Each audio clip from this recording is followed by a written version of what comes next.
Okay, so I think it's time to move on to our next speaker, and our next speaker is not here, but she'll be joining us virtually. So there's going to be a collective crossing of fingers now to see if this works. So Maria Neira, are you with us, Maria?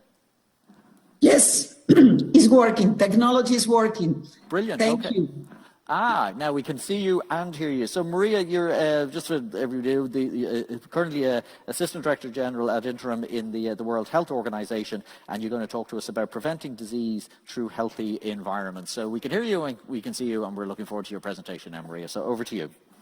Thank you very, very much, and I'm very happy to be with you today. It's a topic that, of course, for me is at the heart of my work for many years. And that's why I thank you for the invitation and for giving me this opportunity to share something with you that probably you hear it before, but maybe we need to realign and make sure that we have not only the right strategy, but maybe the right tactics as well, because the topic is so important that we need to make sure that everybody understands that. First, setting the scene.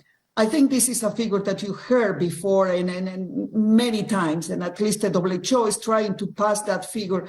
As soon as we have an opportunity, we make sure that everybody cannot say that they didn't know. 25% of the global burden of diseases is linked to exposure to environmental risk factors. 25% means 13 million deaths that can be avoided every year if we work on those environmental risk factors, and all of them, good news is that they can be modifiable. So look at the incredible mission we could have in front of us. Very positive. We could reduce by 25% the global burden of diseases, which means not only mortality, those 13 million deaths, but it means as well suffering. It means our hospitals full of chronic diseases that needs to be treated, the suffering of the patients, of course, the cost for the society, and why not to say it as well, the cost for the health system. So this is the first point that we all need to align on that. We have an incredible mission, an incredible goal, an incredible opportunity as well. And this is my second point. Recently, I was talking with a very high-level person on a development agency in one European country, and this person was telling me, very sad, but he was saying, Maria, there is no glory on prevention. And I'm afraid this is true. There is no glory in prevention. The moment you prevent a disease, everybody forget about it. The moment you have a very effective vaccine and you prevent those diseases, nobody will be giving glory to the vaccine every day. People will take it for granted, which is great. The moment we remove lead from the gasoline, nobody's giving us every day the figures of the neurological disorders that probably we were able to avoid by removing lead from gasoline. Or the moment you remove asbestos, we are not counting every day the number of mesotheliomas that we have been preventing. Or every day in countries like yours, the fact that we open a tap and we have clean water and safe water, we don't have our citizens every morning saying, thank you, thank you, thank you for preventing all the diarrheal diseases you are preventing, all the diseases, malnutrition, and name it.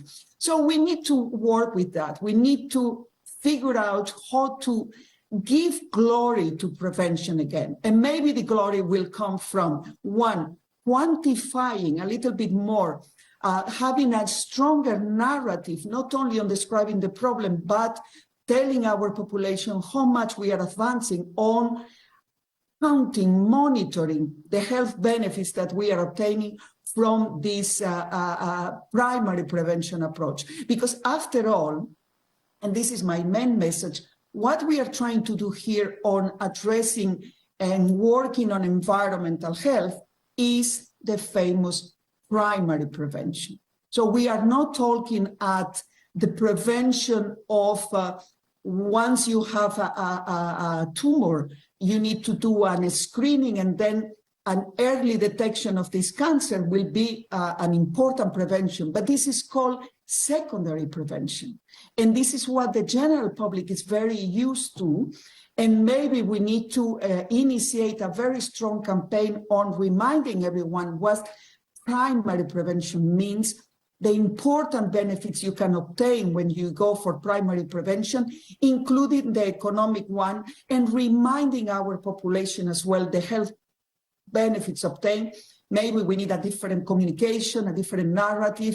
We need to align all of us with the health community, the clinicians who are, because of this primary prevention, having less patients to treat caused by exposure to certain environmental risk factors we are removing. Let me go back to the situation, the state of the art. We have every year globally 7 million premature deaths caused by exposure to air pollution. This is a figure that anytime I use it, it makes me so frustrated. How can you say that we have 7 million premature deaths every year caused by an environmental risk that we can modify, and you don't have a reaction at the level of the magnitude of the problem? And not at all. Still, air pollution is, yes, some governments are discussing, some parliaments are now debating whether or not go for certain standards like the ones promoted by the WHO's air quality guidelines, whether we need to be more ambitious on that or not. We are still discussing, while removing the causes of air pollution will be a triple win. It will be not only an incredible benefit for the health of the people, but it will be an incredible benefit for the economy, and at the same time, it will reduce the causes of climate change. So let's go back again to the opportunities. This year, we will go to COP28 on the climate change negotiations. For the first time ever, we are having a health day. This is, it took us a long time to reach this point, and many thanks to many of you participating today, because it's a collective effort if we are there.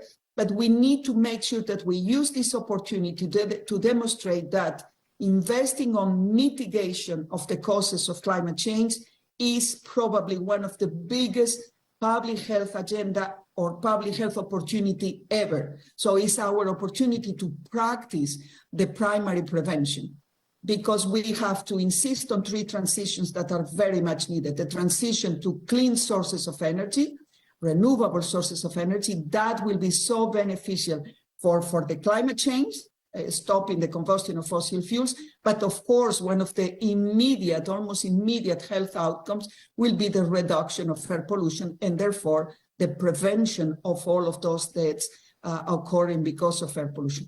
Second transition, the transition to sustainable food systems. Again, this is very much an environmental agenda, environmental health agenda, and again, primary prevention, looking at the fertilizers, the pesticides, the aggressive political practices, the deforestation, the destruction of the ecosystems and biodiversity. All of this is our agenda for health now. And we cannot advance on our health outcomes if we not tackle those causes.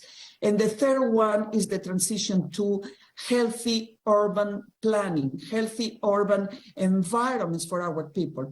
The interventions we need to do at the city level, at the urban level, looking at a sustainable transport system, energy efficient, changing the models of waste incineration in some parts of the world, our buildings being climate resilient, be better prepared for that. I know that my time is about to run, so I want to stop here by maybe remind all of us the fact that we have a major responsibility now as the health community to make sure that we recover after COVID on a very green, sustainable, and healthy way. We have a responsibility making sure that the investments that the countries are doing now are going in the right direction on the 3 healthy transitions that we need to endorse, all of us, and we need to lead probably as the health professionals.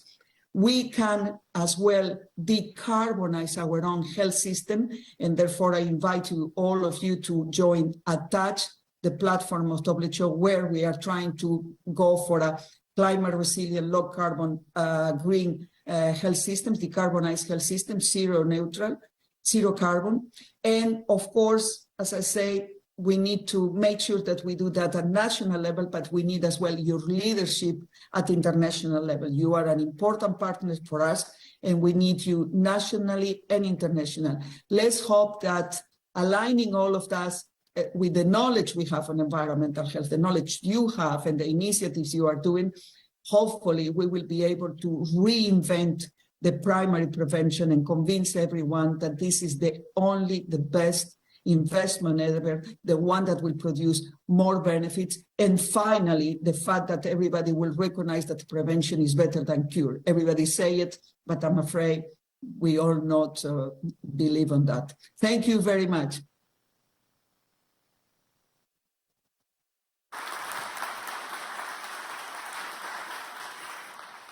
Great, thank you so much, Maria. So, Maria, I understand you are staying with us for the Q&A session. So we'll make sure some questions. And just on that, people can start submitting their questions if they want. And just to say, sadly, Laura was scheduled to be on the panel with us, but is unable to stay.